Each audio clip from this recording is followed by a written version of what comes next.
Hello students, स्वागत है आप सभी का हमारे यूट्यूब चैनल ट्रेंडिंग एसएसजी पर।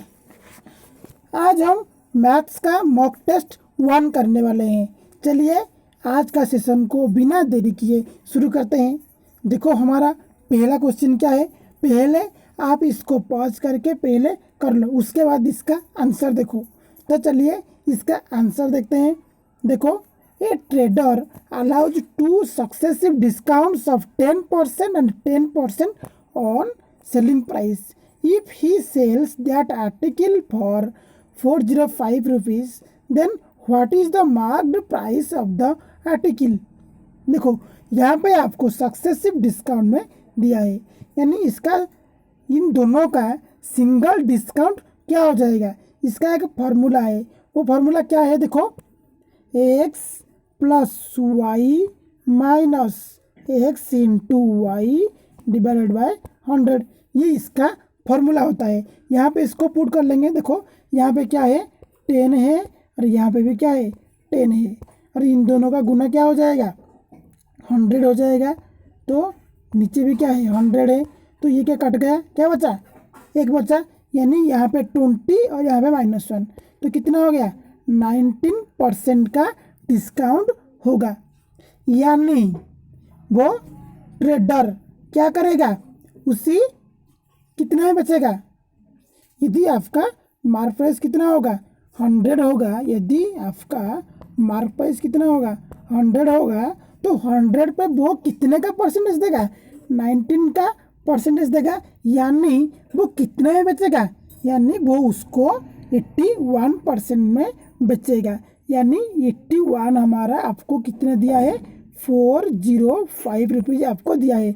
यानी यदि हम यहाँ पे देखो कट जाएगा, 8 5 जा 40 होता है, 1 5 जा 5 होता है, तो यहाँ से क्या हो गया, 1% हमारा यहाँ पे कितना निकल आया, 5 निकल आया।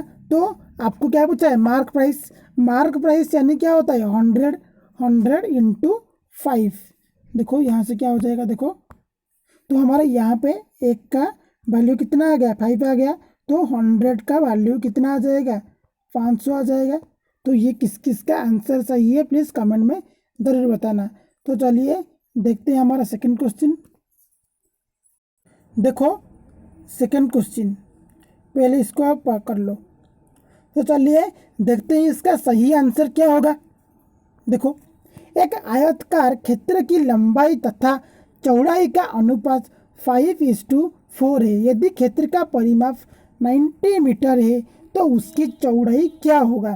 देखो इसमें आपका लेंथ और ब्रेथ का रेशियो दे दिया है और आपका पेरीमीटर आपको दिया है। यानी देखो आपका रेक्टेंगुलर फील्ड का पेरीमीटर क्या होता है, 2 इंटू लेंथ प्लस ब्रेथ का होल, ये क्या होता है, आपका पेरीमीटर होता है।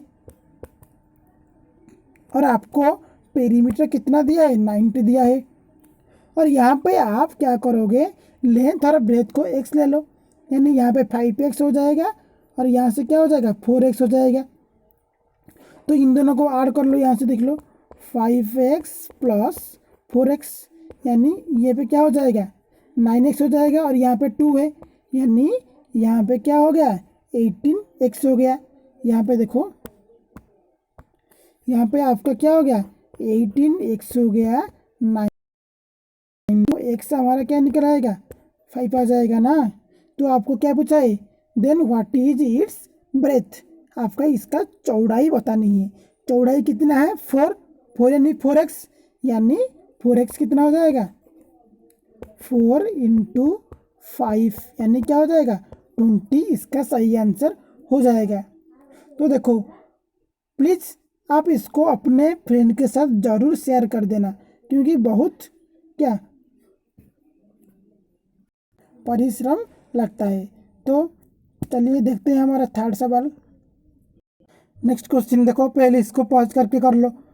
तो देखो, if the surface area of cube is 384 centimetre square, then what is the volume of the cube. यदि घन का पृष्ठीय क्षेत्रफल 384 सेंटीमीटर स्क्वायर है तो घन का आयतन क्या होगा। देखो इसे आप किससे करोगे। देखो जो सरफेस एरिया होता है ना, इसका फॉर्मूला क्या होता है, 6a² होता है।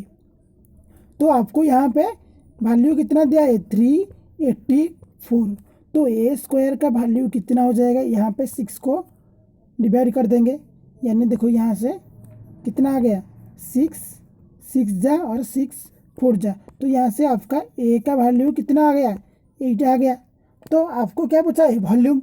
वॉल्यूम के लिए आपको क्या चाहिए, यानी आपको क्यूब का वॉल्यूम क्या होता है, ए क्यूब होता है, आपको ए चाहिए। तो यहाँ से आपका ए आपका निकल गया। तो ए का क्यूब यानी 8 का क्यूब क्या होता है, 5.2 होता है। तो इसका आंसर क्या हो जाएगा, ऑप्शन ए इसका सही आंसर हो जाएगा। तो चलिए देखते हैं हमारा चौथा सवाल। देखो, X Y and Z together can complete a work in 20 days. Y and Z can complete the same work in 30 days. In how many days X alone can complete the same. देखो यहाँ पे आपको क्या पूछा है, x Y and Z क्या है, एक कार्य को 20 दिनों में पूरा कर सकते हैं, और y तथा z उसी कार्य को 30 दिनों में पूरा कर सकते हैं। तो यहाँ पे आपको क्या पूछा है, x अकेला उसी कार्य को कितने दिन में पूरा करेगा। देखो यहाँ से देखो किससे करोगे, देखो इस क्वेश्चन को, x + y + z कितने दिन में कर रहे हैं, 20 दिन में, और y और z कितने दिन में कर रहे हैं, 30 डेज में। क्या करना, इन दोनों का एलसीएम ले लेना, 30 और 20 का कितना हो जाएगा, 60 हो जाएगा। अब जितना भी लोगे, उसके बाद क्या करना, यहाँ से इसको डिवाइड करना, कितना आएगा, 3 आएगा, और यहाँ से इसको डिवाइड करना, क्या आ जाएगा, 2 आ जाएगा। देखो यहाँ से y + z का कितना एफिशिएंसी आ रहा है, 2, यानी देखो यहाँ से क्या आ गया, 2, यहाँ पे 3 है, तो x का एफिशिएंसी कितना होगा, 1 होगा, हाँ कि नहीं। तो देखो एक्स की एफिशिएंसी हमारा कितना निकल आया, 1 निकल आया। तो टोटल वर्क हमारा कितना है, 60 है। तो एक्स कितने दिन में करेगा, टोटल वर्क बाई एफिशिएंसी, यानी टोटल वर्क आपका कितना है, 60, और उसका एफिशिएंसी कितना है, 1, यानी एक्स उसी कार्य को अकेला 60 दिन में करेगा। तो ये एक्सप्लेनेशन आपको अच्छा लग रहा है तो प्लीज़ अपने फ्रेंड्स के साथ ज़रूर शेयर कर देना। और इसका पीडीएफ आपको चाहिए तो डिस्क्रिप्शन में हमारा टेलीग्राम चैनल का लिंक है, और वहाँ पे जाके ज्वाइन कर लो और इसका पीडीएफ ले लो। तो चलिए देखते हैं हमारा 5वां सवाल। देखो पहले इसको कर लो, the price of a watch increases every year by 25%.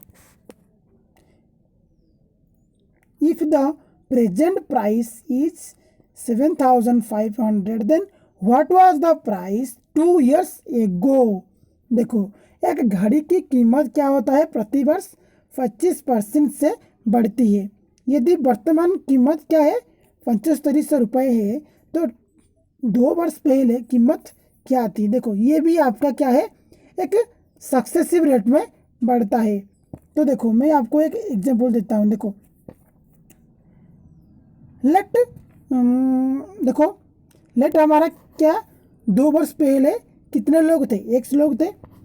तो नेक्स्ट में क्या हुए, 25% एवरी ईयर क्या है, बढ़ते हैं 25%, यानी मैंने आपको बताया था 100 में 25 को ऐड कर देना, यानी 125 डिवाइड बाई 100, यानी इसका मतलब क्या होता है, 5/4 होता है। तो नेक्स्ट ईयर भी क्या करेगा, इसी तरह बढ़ेगा 5/4 में। तो इसका कितना होगा, 2 वर्ष के बाद 7500 रुपये हो जाएंगे, सॉरी 7500 रुपये हो जाएंगे। तो यहाँ पे आपको एक्स का वैल्यू निकलना है। तो इन दोनों को क्या करो, उसके अगले साइड में ले चलो। तो ले चलने से क्या होगा,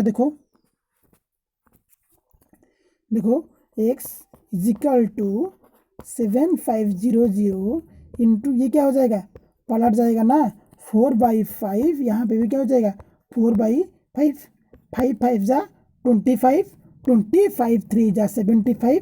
तो यहाँ से क्या आ गया, 4 4 जा 16, 3 जा कितना हो जाएगा 4800 हो जाएगा। तो 2 वर्ष पहले कितने प्राइस था इसका?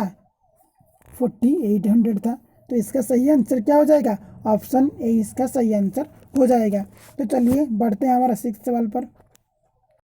देखो इसको आप पहले कर लो। तो चलिए देखते हैं इसका सही आंसर क्या होगा। Cost price of an article is 3500. Its price is marked off by 14.28%.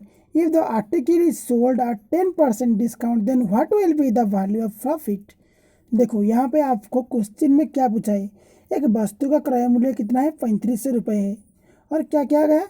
उसको मूल्य को बढ़ाया जाता है कितना? 14.28%। देखो मैंने आपको परसेंटेज पढ़ाया था, तो उसमें आपको ये बताया था। तो ये हमारा कितना होता है? 1/7 होता है ना। तो देखो यहाँ पे क्या होगा? मार्क ऑफ बाय 14.28%, यानी ये क्या हो जाएगा? सीपी हो जाएगा ना।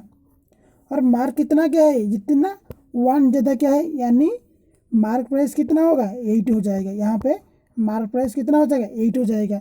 और आपको क्या पूछा है? Cost price. कॉस्ट प्राइस कितना है? 7। एक्चुअल में मूल्य क्या है इसका? 3500 है। तो एक का वैल्यू कितना हो जाएगा? 5, यानी 500 हो गया। यानी सीपी इसका क्या हो गया? 500 हो गया। यानी क्या हो गया? तो एमपी क्या हो जाएगा? 500 इंटू 8 हो जाएगा। यानी क्या हो गया? 4000 हो गया आपका क्या? एमपी हो गया। और उसके बाद आपको क्या पूछा है? If the article is sold at 10% discount, उसको प्राइस को बढ़ाने के बाद वो क्या कर रहा है? 10% आपको डिस्काउंट दे रहा है। यानी 4000 पे आपको 10% आपको डिस्काउंट देगा। देखो 4000 पे आपको क्या देगा? 10% डिस्काउंट देगा। यानी 4000 का 10% क्या होता है बोलो? 400 होता है ना, क्योंकि 10 गुना हो जाएगा। यानी 400 रुपया। यानी उसको कितने में बेचेगा? उसको यदि उसको 400 रुपये का डिस्काउंट देगा तो कितने में रुपये बेचेगा? उसको 3600 में बेचेगा। तो इसका क्या था? कॉस्ट प्राइस क्या था? 3500 था। तो इसका कितना प्रॉफिट हुआ? 100 का प्रॉफिट हुआ। तो इसका आंसर क्या हो जाएगा? ऑप्शन सी इसका सही आंसर हो जाएगा। तो आपके जितने भी राइट आंसर हो रहा है प्लीज़ कमेंट में ज़रूर बताना ना भूलिएगा, और आपके दोस्त के साथ शेयर भी करिएगा। तो चलिए देखते हैं हमारे अगले सवाल। देखो average weight of P and Q is 32 kg. Average weight of Q and R is 43 kg. Average weight of P and R is 51 kg. What is the average weight of P Q and R? देखो ये वाली question आपको exam में आना ही आना है। मैं आप आज जितने भी क्वेश्चन कराऊंगा ना, इनमें से जो भी क्वेश्चन आएगा क्वेश्चन क्या एग्जाम में, तो देखते हैं इसका आंसर कैसे करेंगे। देखो पी एंड क्यू का, देखो पी एंड क्यू का एवरेज कितना है? 32 है। यानी इन दोनों का सम कितना हो जाएगा? 32 जाए, यानी क्या हो जाएगा? 64 हो जाएगा।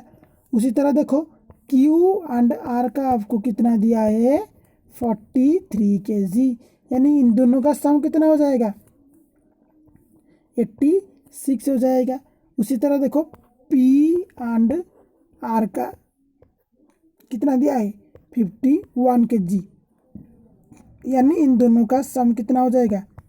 102 हो जाएगा। यानी इन तीनों को पहले आप ऐड कर लो। देखो इन तीनों को ऐड करने से आपका कितना आ जाएगा? 252 आ गया। इन तीनों को भी ऐड कर लो। यहाँ से पी है, यहाँ से पी है, 2 पी, यहाँ से 2 क्यू, यहाँ से 2 आर। यानी यहाँ पे क्या आ गया? 2 P plus Q plus R हो गया। यानी P plus Q plus R कितना हो गया? डिवाइडेड बाई 2 कर देंगे यहाँ से। तो यहाँ से P plus Q plus R कितना आ गया? 126 आ गया। तो आपको क्वेश्चन में क्या पूछा है? What is the average weight of P Q and R पूछा है। यानी तीनों को पूछा है। यानी 126/3 यहाँ पे एवरेज कैसे होगा? सम डिवाइडेड बाय नंबर। जितने भी नंबर होंगे, यानी यहाँ पे कितने नंबर है, 2 1 2 3 3 नंबर है, यानी इसका आंसर क्या आ जाएगा 126/3 यानी 42 इसका आंसर आ जाएगा, जो कि हमारे कौन सी ऑप्शन पर है, देखो ये हमारे ऑप्शन बी पर है, तो इसका सही आंसर ऑप्शन बी हो जाएगा। तो चलिए बढ़ते हैं हमारे अगले सवाल पर। पहले आप इस नंबर को कर लो। देखो, if the difference of two numbers is 5 and the difference of their square is 125, then out of the two which is the smaller number। देखो यहाँ पे आपको डिफरेंस क्या दिया है, x माइनस वाई, आपको कितना दिया है 5, और उनका डिफरेंस का स्क्वायर, देखो X square minus Y square आपको कितना दिया है 125। ये क्या होता है, A square minus B square होता है, यानी A plus B A minus B, यानी एक्स प्लस वाई और यहाँ पे एक्स माइनस वाई। तो एक्स माइनस वाई आपको गिवन है कितना 5, तो यहाँ से आपका एक्स प्लस वाई कितना निकल आएगा 125/5, यानी क्या आ गया 25 आ गया। तो ये क्वेश्चन आप पहले नोट से लिख लो। उसके बाद देखो क्या होता है, देखो यहाँ से आपका एक्स माइनस वाई कितना निकल आया 5 और एक्स प्लस वाई कितना निकल आया 25। देखो देखो यहाँ से क्या आ गया, एक्स माइनस वाई क्या आ गया 5 और एक्स प्लस वाई कितना आ गया 25। तो यहाँ से देखो वाई वाई कट गया, तो 2x हमारा कितना निकल आया 30 और x कितना निकल आएगा 15। उसके बाद देखो y कितना निकल आएगा 10। तो आपको यहाँ पे क्या पूछा है, y आपका कितना निकल आया 10। तो यहाँ पे आपको क्या पूछा है, then out of which is the smaller number. Smaller number यहाँ पे क्या क्या है, y है ना, y क्या वैल्यू कितना है 10।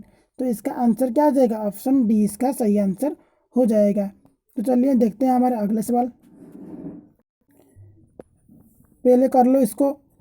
देखो ये आपका थोड़ी आसान सा क्वेश्चन है। देखो देखो दशमलव के बाद जितने भी होंगे उसको पहले ऊपर लिख लो, क्योंकि जीरो की वैल्यू लेफ्ट की तरह कुछ भी नहीं होता है, तो हम नहीं लिखेंगे। डिवाइडेड बाय दशमलव के बाद जितने भी संख्याएं आपकी होगी, देखो यहाँ पे कितना है दशमलव के बाद 1 2 3 4 5, यानी 1 2 3 4 5, यहाँ से एक जीरो से एक जीरो कट गया, यानी 14/1 में 40। इन देखो 14/1 में 3 नहीं है, 1 2 3 4 ये भी नहीं है, 1 2 नहीं है, 1 2 3 4। तो ये हमारा सही आंसर हो जाएगा, क्या ऑप्शन सी इसका सही आंसर हो जाएगा। तो देखते हैं हमारे अगले सवाल। देखो पहले आप कर लो। देखो the lengths of two diagonals of a rhombus are 10 centimetre and 24 centimetre. What is the area of the rhombus. देखो एक आपका सम चतुर्भुज के दो विकर्णों की आपको लंबाई तथा लंबाई दे दिया है, तो उसका क्षेत्रफल क्या होगा।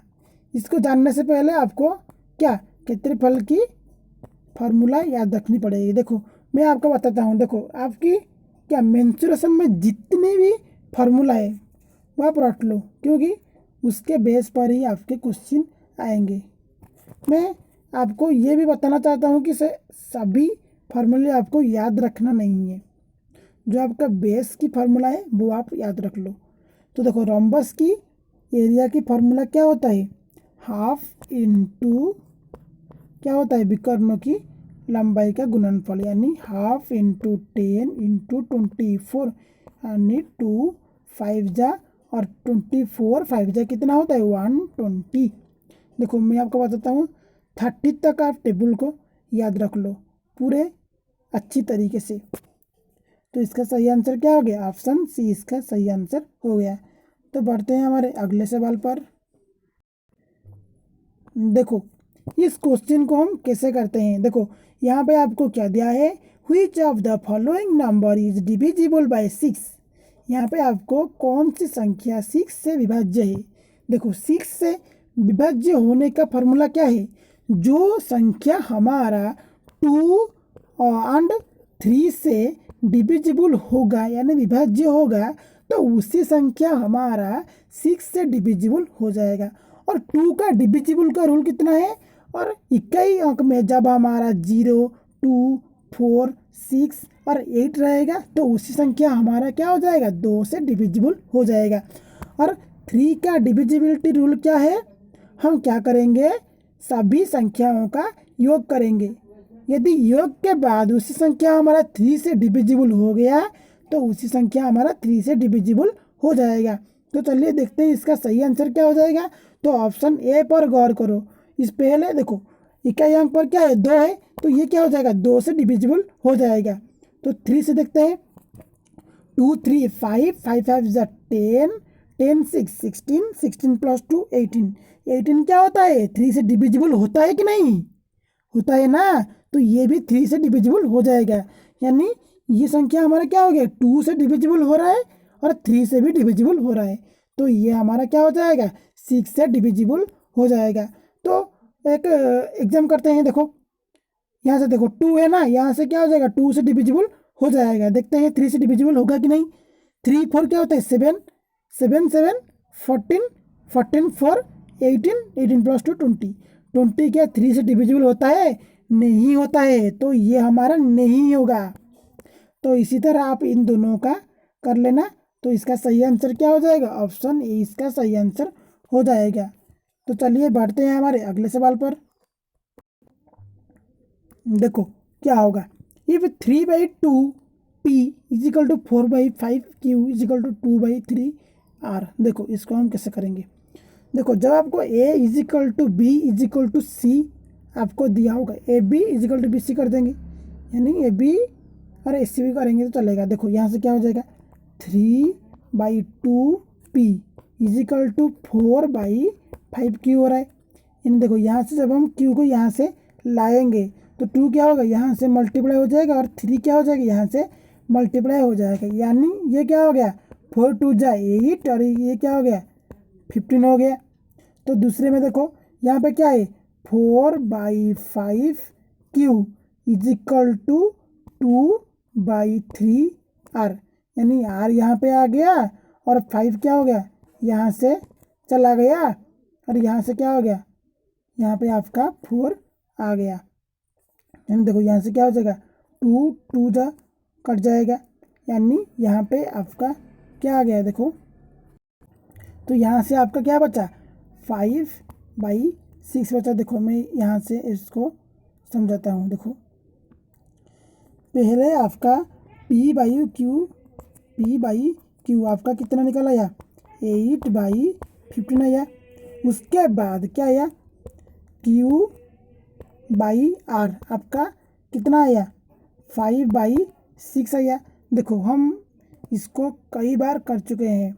देखो कैसे करेंगे, पहले हम क्या करेंगे, q का वैल्यू क्या कर दो, सेम कर दो। यहाँ पे क्या है 15 और यहाँ पे क्या है 5।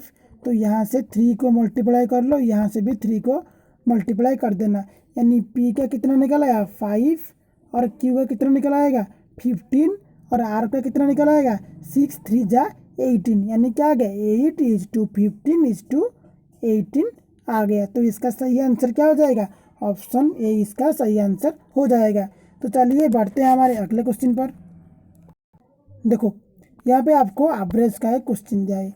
एवरेज कितना है, 104 102 109 ए एंड 112 इज 109। देखो किसे करेंगे, सबको ऐड कर देंगे, 102 109 plus A plus 112 divided by 1 2 3 4 5 is equal to हमारा कितना दिया है 109। यानी यहाँ पे इसको मल्टीप्लाई कर लो और यहाँ पे इसको प्लस कर लो। तो प्लस करने से आपका क्या आ जाएगा, देखो 109 इंटू 5। तो इन चारों को पहले ऐड कर लो, चारों को ऐड करने से क्या आ जाएगा 427 आ गया। 427 प्लस ए इजिकल टू इन दोनों को गुना करने से क्या आ गया 545 आ गया। तो इसको यहाँ पे क्या कर लो, सब्ट्रैक्शन कर लो।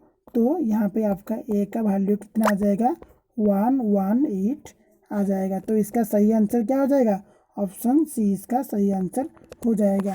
तो चलिए बढ़ते हैं हमारे अगले क्वेश्चन पर। देखो, the chairs are bought at 1200 each and sold at 1500 each, then what will be the profit percentage. देखो इसका सीपी कितना है, ये तो अच्छा सा क्वेश्चन है, इजी क्वेश्चन है। सीपी इतना है और एसपी कितना है 1500, तो कितने का लाभ हो रहा है 300 का, किसके रेस्पेक्टिव में, सीपी के रेस्पेक्टिव में, यानी 1200 पर इंटू 100, 20 कट गया और यहाँ से 12 2 जा 24 और 12 5 जा 60, यानी उसको कितने का प्रॉफिट हो रहा है 25% हो रहा है। तो यहाँ पे आपका ऑप्शन ही गलत है, तो इसका आंसर क्या आ जाएगा 25% इसका आंसर आ जाएगा। तो आज के लिए इतना ही।